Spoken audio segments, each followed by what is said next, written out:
Hello दोस्तों, आज की कहानी का नाम है गुरु दक्षिणा। एक बार एक शिष्य ने विनम्रतापूर्वक अपने गुरुजी से पूछा, गुरुजी, कुछ लोग कहते हैं कि जीवन एक संघर्ष है, कुछ अन्य कहते हैं कि जीवन एक खेल है, तो कुछ जीवन को एक उत्सव की संज्ञा देते हैं। इनमें कौन सही है? गुरुजी ने तत्काल बड़े ही धैर्यपूर्वक उत्तर दिया, पुत्र, जिन्हें गुरु नहीं मिला उनके लिए जीवन एक संघर्ष है, जिन्हें गुरु मिल गया उनका जीवन एक खेल है।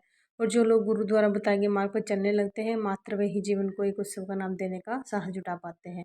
यह उत्तर सुनने के बाद भी शिष्य पूरी तरह से संतुष्ट न था। गुरुजी को इसका आभास हो गया था। वे कहने लगे, तो तुम्हें इस संदर्भ में एक कहानी सुनाता हूँ, ध्यान से सुनोगे तो स्वयं ही अपने प्रश्न का उत्तर पा सकोगे। उन्होंने जो कहानी सुनाई है इस प्रकार थी कि एक बार की बात है, किसी गुरुकुल में तीन शिष्य ने अपना अध्ययन संपूर्ण करने पर अपने गुरुजी से यह बताने के लिए विनती की कि उन्हें गुरु दक्षिणा में उनसे क्या चाहिए। गुरुजी ने पहले तो मंद मंद मुस्कुराए और फिर बड़े स्नेहपूर्वक कहने लगे, मुझे तुमसे गुरु दक्षिणा में एक थैला भर के सूही पत्तियां चाहिए, ला सकोगे? तीनों मन ही मन मुस्कुराए, कहने लगे कि तो बड़ी आसानी है, गुरुजी की इच्छा पूरी कर सकेंगे। सूखी पत्तियां तो जंगल में सर्वत्र बिखरी रहती हैं। तो उत्साहपूर्वक एक ही स्वर में बोले, गुरुजी ने जैसी आपकी आज्ञा। अब वे तीनों शिष्य चलते चलते एक समीपस्थ जंगल में पहुंच चुके थे, लेकिन ये देखकर वहां तो सूखी पत्तियां केवल एक मुट्ठी भर ही थी। उनके आश्चर्य का ठिकाना न रहा। वे सोच में पड़ गए कि आखिर जंगल से कौन सूखी पत्तियां उठाकर ले गया होगा।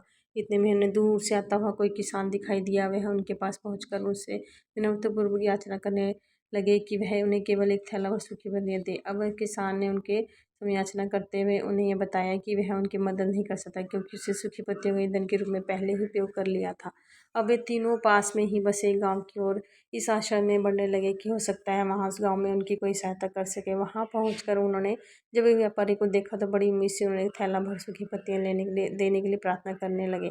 लेकिन उन्हें फिर से एक बार निराशा ही हाथ आई, क्योंकि उस व्यापारी ने तो पहले ही कुछ पैसे कमाने के लिए सूखी पत्तियों के दाने दोने बनाकर बेच दिए थे। लेकिन उस व्यापारी ने उदारता दिखाते हुए उन्हें एक बूढ़ी माँ का पता बताया। पत्तियां एकत्र किया करती थी, पर भाग्य में यहाँ पर भी उनका साथ नहीं दिया, क्योंकि वह बूढ़ी माँ तो उन पत्तियों को अलग अलग करके कई प्रकार की औषधियाँ बनाया करती थी। अब निराश होकर वे तीनों खाली हाथी गुरुकुल लौट गए। गुरुजी ने उन्हें देखते ही स्नेहपूर्वक पूछा, पुत्रों, ले आए गुरु दक्षिणा? तीनों ने सर झुका लिया। गुरुजी द्वारा पूछे जाने अपने पीछे कहने लगा, गुरुदेव, हम आपकी इच्छा पूरी नहीं कर पाए। हमने सोचा था कि सूखी पत्तियां तो जंगल में सर्वत्र बिखरी रहती होंगी, लेकिन बड़ी आश्चर्य की बात है कि लोग उनका भी कितनी तरह से उपयोग करते हैं।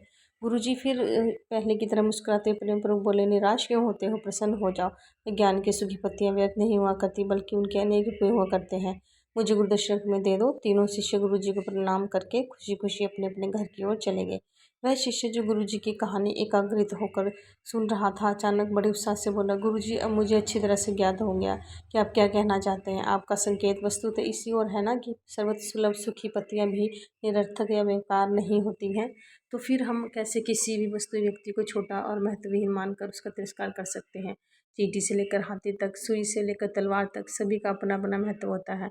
गुरुजी भी तुरंत ही बोले, हाँ पुत्र, मेरे कहने का यही तात्पर्य है कि हम जब भी किसी से मिले तो उसे यथा योग्य मान देने का भरसक प्रयास करें, ताकि आपस में स्नेह, सद्भावना, सहानुभूति और सहिष्णुता का विस्तार होता रहे और हमारा जीवन संघर्ष के बजाय उत्सव बन सके। दूसरी यदि जीवन को एक खेल ही माना जाए तो बेहतर यही होगा कि हम निरपेक्ष, स्वस्थ एवं शांत प्रतियोगिता में भाग लें और अपने निष्पादन धर्म निर्माण को ऊंची शिखर पर ले जाने का अथक प्रयास करें। अब शिष्य पूरी तरह से संतुष्ट था। अतः मैं यही कहना चाहती हूँ कि यदि हम मन, वचन, कर्म, इन तीनों ही स्वरों में इस कहानी का मूल्यांकन करें तो भी कहानी खरी उतरेगी। सबके प्रति पूर्वाग्रह से मुक्त मन वाला व्यक्ति अपने वचनों से कभी भी किसी को आहत करने का दुस्साहस नहीं करता। यही ऊर्जा उसके पुरुषार्थ के मार्ग की समस्त बाधाओं को हर लेती है। वस्तुतः हमारे जीवन का सबसे बड़ा उत्सव पुरुषार्थ ही होता है, ऐसे विद्वानों का मत है। धन्यवाद।